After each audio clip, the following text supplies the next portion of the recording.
Combined Medak జిల్లాలో తర్వాత సిద్దిపేట కలెక్టర్గా 3.5 సంవత్సరాల కాలం పాటు టెన్యూర్ అయిన తర్వాత బదిలీపై ఇక్కడ రావడం జరిగింది.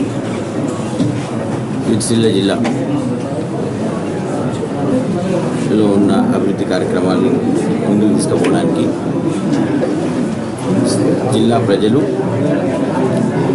అందరూ ప్రజాప్రతినిధులు, మొత్తం అధికార యంత్రాంగంతో ఒక మంచి టీం వర్క్ చేస్తూ ప్రజల సహకారం, ప్రజాప్రతినిధుల సహకారం తీసుకుంటూ ప్రభుత్వం ఏదైతే అత్యంత ప్రాధాన్యత ఇచ్చి వెల్ఫేర్ ప్రోగ్రామ్స్ ప్రజలకు అందుబాటులో ఉండే విధంగా కొత్త జిల్లాల ఏర్పాటు చేసి ప్రజల దగ్గరికి అడ్మినిస్ట్రేషన్ వచ్చే విధంగా, ప్రజలు కోరుకునే విధంగా డెలివరీ మెకానిజం గవర్నమెంట్ ఏదైతే స్కీమ్స్ చేస్తూ ఉందో, అడ్మినిస్ట్రేషన్ ఏదైతే ఆలోచిస్తూ ఉందో